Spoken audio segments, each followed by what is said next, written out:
Hello everyone to another episode of Bible Illustrated Hands. Today's question comes from Beognis94. He asks that when we oppose God and so on, that we'll naturally end up in hell.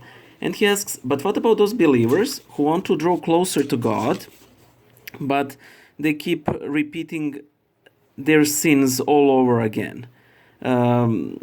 This is especially true if in Catholic churches, because you're supposed to confess on a regular basis, and you kind of start noticing patterns that you repeat certain sins over and over again. Thank you so much, Beognis, for your question.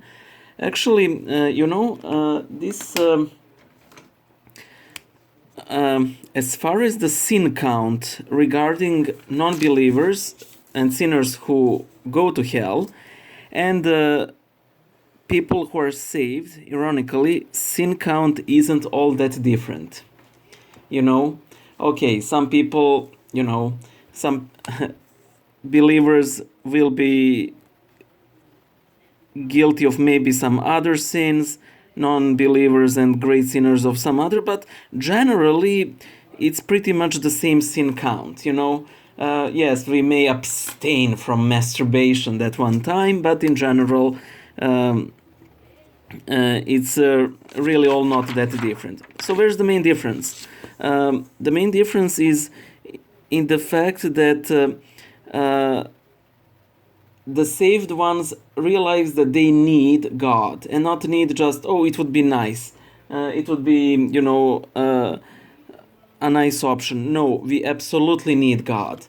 And while those sinners who oppose God enjoy and have given completely themselves to sin, the saved use their sin as an occasion for humility, and that is the biggest difference. There is a nice comic. I think it's called Coffee with Jesus. Some of you guys are probably aware of it. And, these guys drinking coffee with Jesus, and he says, aren't you tired? And the guy asks Jesus, aren't you tired of us repeating sins all over again? And he says, very prudently, Jesus, I don't know. Are you tired of the same old forgiveness? And there's I don't know who said it. I think it was Saint Theophan the Recluse. He said that, or the Zadonsk saint. I can't remember his name. He said that the kingdom of God does not belong to those who sit by the roadside and cry, but to those who cry along the way. It does not matter if you repeat all those sins and if you keep repeating them until the day you die. As I keep repeating this over and over and over again, but one of the elders that Saint John Cassian interviewed in his travels said that lust, but this can be applied to any other sin, is essentially our mechanism that prevents our pride. Because if we didn't have such temptations, each one of us would consider himself a saint or herself, and we would all perish.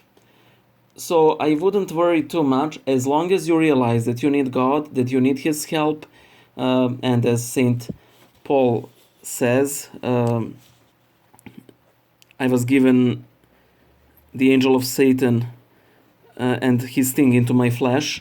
As long as we realize that we need God, we are on the good path, even if we repeat some habitual sins. Of course, that isn't an excuse to repeat those sins all over again, but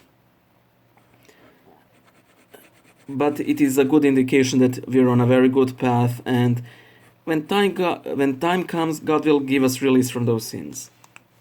Thank you. Bye.